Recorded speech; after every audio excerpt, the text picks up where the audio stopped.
අයිබුවන් කියලා පිළිගන්නවා මගේ යාළුවෝ හැමෝම අදත් මගේ YouTube channel එකට. අද වීඩියෝ එකෙන් ගෙනාවේ බැලට්‍රෝ දේවන් කතාවේ 151 වෙනි එපිසෝඩ් එකේ සිංහල රිවිව් එක. එහෙනම් අද වීඩියෝ එක බලන්න අපි යමු.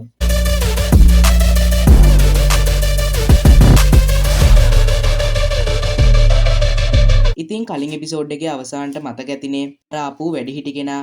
එයාගේ නම තමා ටොන්ෂුවන්. එයා ඇවිල්ලා යන් හදපු අර ලෝටස් ෆ්ලේම් එක නිෂ්ක්‍රිය කරනවා. ඉතින් මේ සටනෙන් ෂෝයන් දිනනවා. එහෙනම් අද එපිසෝඩ් එක බලන්න අපි යමු. ඉතින් එපිසෝඩ් එක පටන් ගන්නකොටම අර හැම ක්ලෑන් එක්කම ඇවිල්ලා හිටිය ගොඩක් අයයි ගූ ක්ලෑන් එකේ කට්ටියයි මේ සටන ගැන කතා වෙවි ඉන්නේ.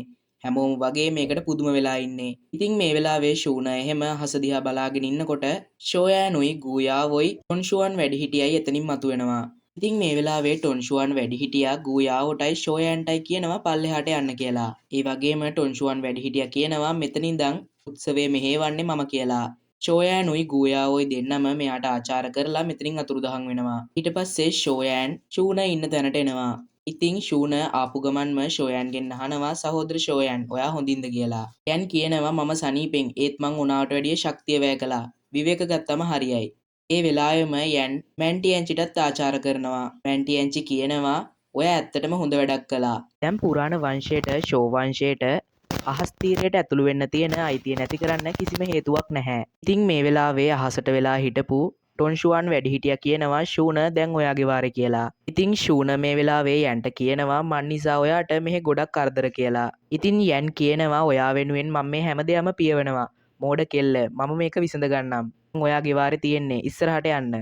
ඉතින් ඊට පස්සේ ෂූන ටොන්ෂුවන් වැඩිහිටියා ළඟට යනවා. ටොන්ෂුවන් වැඩිහිටියට ෂූනගේ ඇස් දෙකේ තිබ්බ තරහ තේරෙනවා. එයා ෂූනට කියනවා පුරාණ වංශයේ ඔයාගේ තියෙන විශිෂ්ටත්වයත් එක්ක යන්ට එවැනි දේවල් සිදුවෙන එක පුදුමයක් නොවේයි.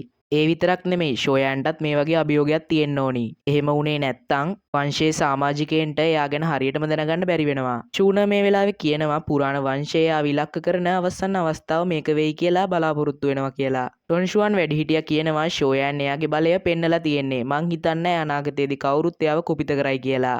ඉතින් ෂූන මේකට ඔළුව වනනවා. ඊට පස්සේ ටොන්ෂුවන් වැඩිහිටියා කියනවා අපි පටන් ගමු කියලා. ඉතින් මෙයාලගේ මේ සංවාදය වෙන දිහා ෂෝයනුත් ඈතින්දම් බලාගෙන තමයි හිටියේ. ටොන්ෂුවන් වැඩිහිටියා යාගේ ඇඟිලි දෙකක් භාවිත කරලා අර මණ්ඩපයේ පොළොවේ ආකාශ දොරටුවක් වගේ හදලා ඒකෙන් තරු මණ්ඩලය උඩට ගන්නවා. දැන් ෂූනත් ඒකේ මැදට යනවා. ඉතින් යන්ට මේ වෙලාවේ කියවෙනවා මේ වතාවේ ෂූනට කොච්චර ලොකු පුදුමයක් ගේන්න පුළුවන් වෙයිද කියලා මංවත් දන්නේ නැහැ කියලා. ෂූන එයාගේ බලය විහිදුවමින් එයාගේ බලය අර පලිඟුව තුලට ඇතුළු කරනවා. ඉතින් කලින් ඒ වගේ වුණා වගේම ඒ බලයන් අර පොඩි පලිඟු වලට යනවා. ඉතින් මේ වෙලාවේ පලිඟු 9ක්ම උඩට එනවා. මේක නිසා අනිත් ක්ලෑන් එකේ හැමෝම වගේ පුදුමෙන් මේ දිහා බලාගෙන ඉන්නවා. ඒ විතරක් නෙමෙයි එල්ඩර්ස්ලා 3 දෙනාත් ගොඩක් පුදුම වෙනවා. ගූෂාන් වැඩිහිටියා කියනවා නවවන මට්ටමේ රුධිර පරම්පරාවක්. අනිවාර්යෙන්ම මගේ පුරාණ වංශයේ තවත් ඩූෂන් කෙනෙක් බිහි කරයි. ඉතින් මේ එල්ඩර්ස්ලා නම් මේකට ගොඩක් සතුටෙන් ඉන්නේ. ඉතින් ටොන්ෂුවන් වැඩිහිටියා මේක දිහා බලන් ඉඳලා කියනවා මේ කෙල්ලට මීට වැඩිය දෙයක් පුළුවන් කියලා. ඉතින් මේත් එක්කම අර උඩම තිබ්බ පලිඟුවේ බලය වැඩි වෙනවා. මේ වෙලාවේ ටොන්ෂුවන් වැඩිහිටියට කියවෙනවා 9 වන ශ්‍රේණියේ උපරිම මට්ටම හා ඇය ඒක තාමත් කරමින් පවතිනවා කියලා. ඉතින් මේත් එක්කම තවත් පලිඟුවකට බලය ලැබෙනවා. ඒකත් අහසට යනවා. ටොන්ෂුවන් වැඩිහිටියගේ කටහඬින් අපිට ඇහෙනවා භයානක රුධිර රේඛා බලය. අරු මණ්ඩලයට පවා ඒක දරා ගන්න බෑ. ඉතින් අර උඩින්ම තිබ්බ පලිඟුවට බලය වැඩි වෙලා ඒක පුපුරලා යනවත් එක්කම බ්ලාස්ට් එකක් ඇති වෙනවා. ඊට පස්සේ අර ෂූන වටේට එකතු වෙච්ච පලිඟුව එයාගේ වටේට කැරකෙන්න ගන්නවා. හැමෝම ගොඩක් පුදුමෙන් තමයි මේ දිහා බලන් ඉන්නේ. මේ වෙලාවේ මේ පලිඟුවල බලය ෂූනගේ අතට එකතු වෙලා එතන පොඩි පලිඟුවක් හැදෙනවා. ෂූන ඒ පලිඟුවෙන් පොඩි ආලෝක කදම්බයක් අහසට යවනවා. ඉතින් මේකෙන් අහසේ නිකන් සුලියක් වගේ එකක් හැදිලා අවකාශය පුරාම බලධාරා විහිදිලා යනවා. ටොන්ෂුවන් වැඩිහිටියා මේ වෙලාවේ ගොඩක් සතුටින් කියනවා දසතරු දිව්‍ය ලේ පරම්පරාව ඉපදුනා කියලා. ඉතින් මැන්ටියන්චිත් hina වෙලා කියනවා ඒක නම් පුදුම සහගතයි කියලා. ඒ වගේම එයා කියනවා දිව්‍ය ලේ ඇති වංශය ගොඩක් වාසනාවන්තයි කියලා. යනොත් මේක දිහා ගොඩක් සතුටින් බලාගෙන ඉන්නේ. ඉතින් මේ වෙලාවේ අර බලධාරා ෂූනගේ නළලට එකතු වෙමින් තියෙන්නේ. ෂූන ඇස් අරිනකොට එයාගේ ඇස් දෙකේ තියෙන කහ පාට අපිට පේනවා. එයා ඇස් අරිනවත් එක්ක මේක නැති වෙලා යනවා. ෂූන ෂෝයන් දිහාට හැරිලා එයා දිහා බලන් ඉන්නවා. ෂෝයනුත් එයා දිහා බලාගෙන තමයි ඉන්නේ. ඉතින් ෂූන ඉස්සරහට ආපු ටොන්ෂුවන් වැඩිහිටියා කියනවා පුරාණ වංශයේ කුලදෙටුවන්ගේ දියණිය වන ගූෂූන දිව්‍ය රුධිර රේඛාවේ මට්ටම හා අපේ වංශය වසර දහස් ගණනාවක් තිස්සේ භාවිතා නොකළ සත්වර්ණ ස්වර්ගීය ත්‍රිපාදය අද ඔබ නිසා විවෘත වෙනවා කියලා කියනවා. මේක කියන ගමන් ටොන්ෂුවන් වැඩිහිටියා එයාගේ අත අහසට දිගු කරලා පාට පෑනක් එයාගේ අතට ගන්නවා. ඒක අනිත් අයගේ සලකුණු ඇඳ පෑන වගේ නෙමෙයි. ගොඩක් වෙනස් බලවත් එකක්. ටොන්ෂුවන් වැඩිහිටියා ඔබ වෙනුවෙන් සත්වර්ණ පාද රට ඇඳීමට ලැබීම මට ගෞරවයක් කියලා ඒ රටාව අඳින්න ගන්නවා. ඉතින් මේක අඳිනකොට ටොන්ෂුවන් වැඩිහිටියා පවා වෙවුලනවා. ඉතිං අවසාන ටික අඳිනකොට වටේට බලධාරා හිටන් විහිදෙනවා. දෙව්ලොව අධිරාජ්‍යයාගේ පෑන. යෝචී ගිල දැමීමේ මේ වේගය භයානකයි. සාන්තුවරයා සමඟ සටන් කිරීමට ශක්තියක් නැත්තම් මේක නම් කරන්න බැරි වැඩක්. ටොන්ෂුවන් වැඩිහිටියා කියනවා. ඒත් එක්කම වගේ සලකුණ ඇඳලා ඉවර කරනවා. ඊට පස්සේ ඒක ෂූනගේ නළලට යවනවා. ඒක ෂූනගේ නළලේ සලකුණු තැබුවට පස්සේ එයාගේ වටේට විවිධ පාටවල බලරේඛා ඇදෙන්න ගන්නවා. ඉතින් මේක මෙහෙම වෙනකොට අපිට අවකාශයේ කටහඬක් ඇහෙනවා. හහහා සත්වර්ණ පාද රටා. මගේ පුරාණ වංශයේ අවසානයේ වසර දහසකට පසු නැවත මතුවලා තියෙනවා. ඉතින් මේ වෙලාවේ පුරාණ වංශයේ හැමෝම වගේ අපේ වංශය දියුණු වෙනවා කියලා ජයഘോഷා දෙනවා. ඉතින් ෂූන එයාගේ බලය සම්පූර්ණයෙන් මුරා ගන්නවා. ඒ වෙලාවේ අපිට ටොන්ෂුවන් වැඩිහිටියා නම් ගොඩක් වෙහෙසටපත් වෙලා ඉන්නවා බලා ගන්න පුළුවන්. එයා කියනවා හරි ඒක සකස් වෙලා ඉවරයි. ඉතින් මේ වෙලාවේ ෂූන ටොන්ෂුවන් වැඩිහිටියට ආචාර කරනවා. ටොන්ෂුවන් වැඩිහිටියා කියනවා තරුණ කාන්තාවගේ බලය නම් අපූරුයි කියලා. ඊට පස්සේ ෂූන ෂෝයන් එහෙම හිටපු තැනට එනවා. ඉතින් යන් මේ වෙලාවේ ෂූනට කියනවා ෂූන ඔබ මේ පැමිණ සිටින සියලුම දෙනා අභිභවා යන බව සහතිකයි කියලා.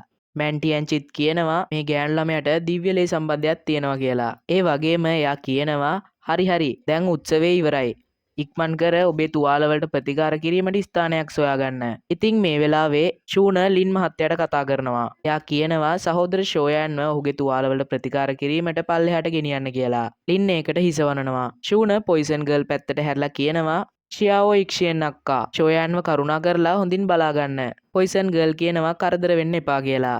ඉතින් අපිට මේ වෙලාවේ හන් ක්ලෑන් එකේ දෙන්නව පෙන්නනවා. එතන හිටපු කෙනෙක් කියනවා ඉපරණි වංශය ඇත්ත වශයෙන්ම දිව්‍ය ලේ පරම්පරාවකට උරුමකම් කියනවා. ඇය නිසකවම අනාගතයේදී මගේ ආත්මේ පරම සතුරා බවට පත් වෙනවා ඇත. ඔවුන්ගෙන් මිදෙන්න අවස්ථාවක් සොයා ගන්න ඕනි.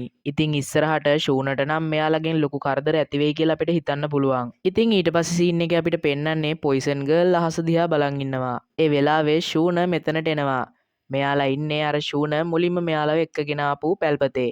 ෂූන අහනවා ෂෝයන් සහෝදරයාට කොහොමද කියලා. පොයිසන් ගර්ල් කියනවා ඔහු තුල කරදරකාරී බවක් පේන්න තියෙනවා කියලා. ෂූන මේ වෙලාවේ පොයිසන් ගර්ල්ගේ අතට ඖෂධයක් දීලා කියනවා මෙහි ඇති අමෘතය හුස්ම ස්ථාවර කිරීමට උපකාරී වෙනවා. මේක ඔයා යාට දෙන්න කියලා. ඉතින් මේ වෙලාවේ පොයිසන් ගර්ල් ෂූනගෙන් අහනවා ඇයි ඔයා ඒක ඔහුට නොදෙන්නේ කියලා. ෂූන කියනවා අනිද්දා හස්තිරේ විවෘත කිරීමේ උත්සවය පැවැත්වෙනවා. අද රාත්‍රියේ පුරාණ වංශයේ වැඩිහිටියන් විසින් අහස්තීරයට ඇතුළු වන පුද්ගලයින්ගේ ලැයිස්තුව තීරණය කරනවා. සහෝදර ෂෝයන්ට කවුරු හරි නරක දෙයක් කරයි කියලා මට බයයි. ඒ නිසා මට එයාලා ගැන හැගහගෙන ඉන්න වෙනවා. ඒක නිසා ෂෝයන් ගැන හැගහගෙන ඉන්න.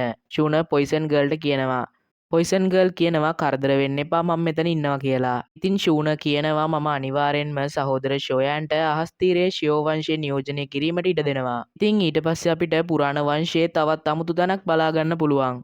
ඉතින් එල්ඩ ටොන්ෂුවන් කියනවා ස්වර්ගීය සොහොන්ට ඇතුළු වෙන්න කෝටා දෙකක් තියෙනවා. මෙවර ලිං වංශයෙන් කිසිවෙකු එවල නැහැ. ඒ නිසා නීති රීති වලට අනුව ඒක අපිට අයිති වෙනවා. ඉතින් මේ වෙලාවේ තව එල්ඩ කෙනෙක් කියනවා නමුත් මෙවර ස්වර්ගීය සොහොන්ට ඇතුළු වෙන්න බලාගෙන අපේ වංශයේ 6 දෙනෙක් ඉන්නවා. එසේ වුවත් තාම කෝටා දෙකක් අඩුයි. ඉතින් තව එල්ඩ කෙනෙක් කියනවා ඊට අමතරව ෂෝ වංශයේ කෝටාව. තව එල්ඩ කෙනෙක් කියනවා හරියටම හරි. ඉතින් තව එල්ඩ කෙනෙක් මේ පාර ෂෝ ක්ලෑන් එක ආවේ නැද්ද කියලා අහනවත් එක්කම එල්ඩ ගූෂාන් කියනවා ෂෝ වංශයේ වසර ගණනාවක් තිස්සේ පිරිහෙමින් පවතිනවා. ඒ වගේම ඒක තව දුරටත් පුරාණ වංශයක් වෙන්නේ නැහැ. මට හිතෙන්නේ ෂෝයන්ට ඒක තේරුම් ගන්න පුළුවන් වෙයි. ඉතින් මේ කතාවට ටොන්ෂුවන් වැඩිහිටියට නම් පොඩ්ඩක් තරහ යනවා. ඉතින් මේ වෙලාවේ අපිට වැඩිහිටියනි කියලා කටහඬක් ඇහෙනවා. ඒ වෙන කවුරුත් නෙමෙයි ෂූන. ඉතින් ෂූන ඉස්සරහට ඇවිදගෙන එන ගමන් කියනවා ෂෝ වංශය ෂොන්ෂෝ හැරගිය දා සිට පුරාණ වංශය ඔවුන්ගේ කෝටාව අල්ලගෙන ඉන්නවා. දැන් ෂෝ ක්ලෑන් එකේ කෙනෙක් අන්තිමට මෙහෙට ඇවිල්ලා ඉන්නවා. නමුත් එක් කෝටාවක්වත් එයාට දෙන්න අපහු ඔයාලා කැමති නෑ. ඒක අසාධාරණ වැඩි නේද? ඉතින් වැඩිහිටියන්ට මේකට කට උත්තර නෑ. ඉතින් ගූෂාන් එල්ඩ නම් කියනවා ශූන ක්‍රියා කරන විට පැරණි ගෝත්‍රය ගැන වැඩියමක් සිටිය යුතුයි. ඉතින් ශූන කියනවා ෂුවාන් වැඩිහිටි. මම පුරාණ වංශිකයෙක් බැවින් සංවේදී වීම ඊටත් වඩා අවශ්‍ය වේ. ෂෝ වංශය අන්තිමට ගොඩක් අමාරුවෙන් තමයි මෙතනට ඇවිත් තියෙන්නේ. ඔයාට තාමත් මිනිස්සුන්ව අයින් කරන්න ඕන නම් ඒ වගේ දෙයක් හෘද සාක්ෂියක් තියෙන කෙනෙකුට නම් කරන්න බැරි වෙයි කියලා මම බයයි. ඉතින් එල්ඩට නම් මේකට තරහ යනවා. එයා ඔයා කියලා කෑ ගහනවා. ඉතින් මෙතන හිටපු තව එල්ඩ කෙනෙක් කියනවා මේක තමයි වැඩිහිටියන් රැස්වීම පවත්වන තැන. ඔයා අනවසරයෙන් ඇතුළු වීම නීති කඩ කරලා තියෙන දෙයක්. ෂුන කියනවා වැඩිහිටි ගුකුයින් ඔබට වර්ණවත් පාද සටහන් වල අයිතිය අමතක වුණාද? ඉතින් මෙහෙම කියලා ෂුන එයාගේ අර පාට ගොඩක් තියෙන වර්ණ ටික මුදා හරිනවා. ඉතින් එල්ඩර්ස්ලා හැමෝම මේක දිහා බලන් ඉන්නවා. වර්ණ 7කින් යුත් පාසටහන් තබා ගන්න. තත්ත්වය යනු ඔබ අතිබහුතරය අභිභායාමයි. හොඳයි. ෂූන කීදේ තේරුමක් ඇති. මෙහෙම කියලා ටොන්ෂුවන් වැඩිහිටියා ෂූනගේ තරහ පාලනය කරනවා. ඊට පස්සේ ටොන්ෂුවන් වැඩිහිටියා කියනවා අපේ පැරණි වංශයේ වසර ගණනාවක් ෂෝ වංශයේ කෝටාව අල්ලගෙන ඉඳියා. දැන් ඒ ඔවුන්ට ආපසු ලබා දීමට කාලයයි. ඉතින් අනිත් එල්ඩර්ස්ලට කරගන්න දෙයක් නැතුව මේකට මොකුත් විරුද්ධත්වයක් ප්‍රකාශ කරන්නේ නැහැ. ටොන්ෂුවන් වැඩිහිටියා කියනවා විරුද්ධත්වයක් නොමැති නිසා ඒක මේ ආකාරයෙන් තීරණය කරා කියලා. ඊට පස්සේ ෂූනට කියනවා ෂෝයන්ගෙන් විමසන්න. ඉතින් ෂූන මෙතනින් ගියාට පස්සේ අර එල්ඩර් කියනවා අපේ මිනිස්සු තාම ෂෝෂුවාන්ගේ සොහොන් ගැබට ඇතුළු වෙලා නැහැ. ඉතින් මේ වෙලාවේ අපිට අවකාශයේ කටහඬක් ඇහෙනවා. ඒකෙන් කියනවා එහෙමනම් කිසිම දෙයක් ගැන වද වෙන්න එපා. එයාගේ අසමාන්‍ය දක්ෂතා එක්ක මට වුණත් 150කවත් සාර්ථකත්ව අනුපාතයක් නැහැ. අපි හැමෝම විසිරයමු. ඉතින් හැම එල්ඩ කෙනෙක්ම ආචාර කරලා මෙතනින් යනවා. ඒත් එල්ඩ ටොන්ෂුවන් මෙතනින් යන්නේ නැහැ. එයා අහනවා නායකතුමනි ෂෝයන් ගැන ඔබ සිතන්නේ කුමක්ද? ඉතින් ඒ කටහඬෙන් කතා කරපු කෙනා මෙතන පෙනී ඉන්නවා. එයා කියනවා විශිෂ්ට දේවල් අත්කරගත හැකි. ඉතින් ඊට පස්සේ අපිට පෙන්වන්නේ ෂෝයන් තැනක වේගයෙන් යන විදිහ. ඉතින් ෂෝයන් කියනවා අවසාන වශයෙන් එහි උච්චතම තත්ත්වයට පැමිණ නැත. ඉතින් ෂෝයන් මේ ලයිටින් මෝමන්ට් පුරුදු වෙන ගමන් තමයි ඉන්නේ. ෂූන විසින් එවන ලද ලික්ෂිය වලට ස්තුති වෙන්න.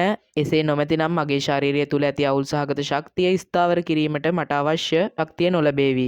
ඉතින් මේ වෙලාවේ ෂෝයන්ට එයා ළඟින් ලොකු ශක්තියක් දැනිලා එයා ඒ පැත්තට ඇස්සැරලා බලනවා. ඉතින් කෙනෙක් මේ වෙලාවේ භාවනා කරනවා වගේ පිටිපස්සේ හැල්ලා තමයි ඉන්නේ. ඉතින් ෂෝයන් එයාට ආචාර කරලා කියනවා කරදරයක් වුණා නම් සමා වෙන්න කියලා. එයා කියනවා ෂෝ වංශයේ ඩූඩීලේ පරම්පරාව අතහැර දැමූ පසු ඔබ වැනි කැපිපෙන තරණයකු පෙනී සිටිනු ඇතැයි මම අපේක්ෂා කළේ නැත. ඉතින් මෙහෙම කියනවත් එක්කම මෙයා ෂෝයන්ව වෙනත් තැනකට එක්කගෙන යනවා. ඉතින් ෂෝයන් ගොඩක් පුදුම වෙනවා. එයා ආචාර කරලා අහනවා මට ඔයාගේ නම අහන්න පුළුවන්ද? ඉතින් ඒ කෙනා කියනවා මගේ නම ගූයුවාන්. මම ෂූනගේ තාත්තා. ලැජ්ජ වෙන්න එපා. ෂෝයන් හිමීට කියනවා ෂූනගේ පියා. ගූ වංශයේ කුල දෙටුවන් වේ. ඉතින් ෂෝයන් අහනවා ඇයි ඔයා මාව හොයාගෙන ආවේ කියලා. පුරාණ ජේඩ් කැබැල්ල තවමත් ඔබ තුල තිබේද? ඉතින් ෂෝයන් නම් මේකට පොඩ්ඩක් ගැසිලා පුදුම වෙනවා. තුෂේ අධිරාජ්‍යයා වැටෙන විට ඩූ අධිරාජ්‍යයාගේ ධාතුවක් ඉතිරි වූ බව කියනු ලැබේ. ඔවුන් අතර පුරාණ අධිරාජ්‍යයාගේ සටන බිඳීමේ රහස ඒ කියන්නේ ඩූඩී මට්ටම බිඳීමේ රහස තියෙනවා කියලා යුවාන් කියනවා. මේ ඩූඩී ධාතුව සඳහා පුරාණ වංශ 8ක් සුපිරි බලවතුන් කිහිප දෙනෙකු සමග යුද්ධ කළා. අවසානයේ ධාතුවේ යතුර කැබලි 8කට බෙදා පුරාණ වංශ 8 විසින් අල්ලගත්තා. ඔබේ අතේ ඇති කැබැල්ල ඒකෙන් 8න් එකක්. මේ කැමල් සර්ප නිම්න නිරය නිසා සෝල් හෝල් එක ගොඩක් වතාවක් මේක ගන්න උත්සාහ කළා. ඉතින් මේක කියනකොට යන්ටාර යන් හිර වෙලා හිටපු ලාවා ගොඩ යටදී හම්බෙච්ච අර S2 මතක් වෙනවා. මන්නම් දන්න විදිහට මේ ඉන්නේ CNගේ තාත්තා. අපිට කතාව ඉස්සරහට මේ ගැන ගොඩක් දේවල් බලාගන්න පුළුවන් වෙයි. සෝල් හෝල් එක නැවතත් ඔයාව ඉලක්ක කරගෙන ඔබේ පියාව අල්ලගෙන තියෙන්නෙත් ඕක නිසා. මේ හේතුව නිසා ඔබට ආරක්ෂිතව තබා ගැනීම සඳහා මට ලබා දිය හැකියයි මම බලාපොරොත්තු වෙමි. ඊට පස්සේ අතත් දික් කරනවා. ඒත් ෂෝයන් නම් මේකට පොඩ්ඩක් පස්සට යනවා. යන් කියනවා අස්ති ජේඩ් මත මගේ පියාගේ ආත්ම සලකුණ තිබෙනවා. මගේ පියාගේ ජීවිතය හෝ මරණය තීරණය කිරීමට මට ඒක අවශ්‍යයි. සමාවෙන්න. මට ඒකට එකග වෙන්න බෑ. ඉතින් මේ වෙලාවේ අපිට ෂූනගේ කටහඬ ඇහෙනවා. එයා සහෝදර ෂෝයන් කියලා කතා කරනවා. ඉතින් මේ වෙලාවේ මෙතනට ෂූන එනවා. ඉතින් ගුයුවාන් ෂූනට කියනවා "හේයි කෙල්ලේ මම මුලින්ම යන්නම්" කියලා. ඊට පස්සේ එයා කහපාට අමුතු පෝටල් එකක් වගේ එකකින් යනවා. ඉතින් ෂූන ෂෝයන්ගෙන් අහනවා "ඇයි මගේ තාත්තා ඔයාව හෙව්වේ" කියලා. එයා ඔයාව පුරාණ තීරයෙන් එළියට ගන්නද හදන්නේ. යන් කියනවා "බය වෙන්න එපා. මගේ මාමා මට අමාරු දේවල් කළේ නැහැ. අපි පුරාණ තීරයෙන් එළියට යන එක ගැන කතා කරමින් හිටියා." ඉතින් ෂූන ෂෝයන්ට කියනවා හස්තීරයට ඇතුළු වීමට ෂෝ වංශයේ කෝටාව ඔබට ආපසු ලබා දීමට ෂෝ වංශයේ වැඩිහිටියන් එකග වුණා. ෂෝයන් ගොඩක් සතුටු වෙලා ස්තුතියි කියනවා. ඉතින් ඊළඟ සීන් එකෙන් අපිට පුරාණ සෝනට ඇතුළු වෙන දොරටුව ළඟ අනිත් හැම ක්ලෑන් එක්කම කෙනෙක් ඉන්නවා බලා ගන්න පුළුවන්. ඉතින් ෂෝයන්ොයි ෂූන දෙන්නමත් අර යුනිකෝන් වගේ සතාගේ පිටේ නැගලා එනවා. ඉතින් ෂූන මේ වෙලාවේ ෂෝයන්ට මේ අපේ පුරාණ වංශයේ සහෝදර කින් ඇන් කියලා කට්ටියව හඳුන්වා දෙනවා. ඒ වගේම අර යාෝ ක්ලෑන් එකේ දෙන්නවත් පෙන්නනවා. මෙවර හස්තිලේ විවෘත කළ විට පුරාණ වංශයට අතරට ලිං වංශය පමණක් පැමිණියේ නැත. ශක්තිමත් ශරීරයක් ඇති අනික් පැත්තේ ඉන්න අය ශී වංශයයි. එතනින් එහා පැත්තේ ඉන්නේ ලී වංශය අය. දැනටමත් යන් වංශයව දැකලා ඇතිනේ. ඉතින් ෂෝයන් ඊට පස්සේ ඉතුරු වෙච්ච දෙන්න දිහා බලලා කියනවා ඒ තමයි සෝල් වංශය කියලා. ඉතින් එතන හිටපු අමුතු මිනිස්සයා නම් පොඩි අමුතු හිනාවක් දානවා අපිට බලා ගන්න පුළුවන්. ෂූන කියනවා සහෝදර ෂෝයන් සෝල් හෝල් ගැන පරිස්සමෙන් ඉන්න කියලා. ඔහු සෝල් වංශයේ තරුණ පරම්පරාවේ හොඳම තැනැත්තායි. මෙවර ඔහු තමයි ආත්ම වංශය නියෝජනය කරලා පුරාණ සෝනට ඇතුළු වෙන්නේ. ඉතින් ෂෝයන් කියනවා මම මුලින්ම පුරාණ වංශයට ආපු වෙලාවෙත් තමයි එයාව මුණ ගැහුනේ කියලා. ඉතින් මේ වෙලාවේ මේ දොරටුව ඉස්සරහින් ටොන්ෂුවන් වැඩිහිටියා මතුවෙනවා. එයා ඒ දොරටුවට බලය යොදනවා. එයා කියනවා හස්තිරයට යන දොරටුව දැනටමත් දර්ශනය වී ඇත. සෑම කණ්ඩායමකටම හස්තිරයට ඇතුළු වීමට ඇත්තේ ස්ථාන දෙකක් පමණි. ඇතුළු වූ පසු ඔබට වසර 3කට වඩා ඇතුළ රැඳී සිටිය නොහැකි. අවුරුදු 3ක කාලය අවසන් වූ පසු අහස් තීරය ස්වයංක්‍රීයවම ඔබ පිටතට ගෙනෙනු ඇත. අහස් තීරය තුල ගතවන වසර 3 බාහිර ලෝකයේ ගත කළ වසර භාගයකට පමණක් සමාන වෙනවා. ඉතින් මෙහෙම කියනවත් එක්කම අර දොරේ මැද තිබ්බ රවුම් කැරකිලා කහපාට රේඛාවක් ඒක උඩට යනවා. ඊට පස්සේ ලොකු බලයක් විහිදුවමින් මේ දොර ඇරෙනවා. ඉතින් ෂෝයන් හිතාගන්නවා හස්තිරයට යන මේ අවුරුදු 3 ගමනේදී මගේ ෂෝ වංශයට අයිති අවස්ථාව මං කවදාවත් අතපසු කරගන්න නැහැ. ඉතින් වැඩිහිටියා කියනවා හරි ඇතුළට යන්න කියලා. ඉතින් අර හැමෝම පුරාණ සොහන තුලට ඇතුළු වෙනවා. ෂෝයන්ොයි ෂූනත් ඒකට යනවා. ඒ වගේම අර ආත්ම වංශයෙන් ආපු දෙන්න බලාගෙන ඉන්න අපිට බලා ගන්න පුළුවන්. ඉතින් මේත් එක්කම අද එපිසෝඩ් එක ඉවර වෙනවා. ඉතින් යාළුවනේ කියන්න අමතකුණා channel එක මොනිටයිසේෂන් උත් ඇප්ලයි කරා. ඉතින් ඒක කරන්න ඔයාලගේ සපෝට් එක තමයි ලැබුණේ. ඔයාලා හැමෝටම ගොඩක් ස්තුතියි. එහෙනම් තවත් අලුත් එපිසෝඩ් එකකින් හම්බෙමු. අදට ගිහින් එන්නම්. ඔයාලා හැමෝටම සුබම සුබ දවසක්.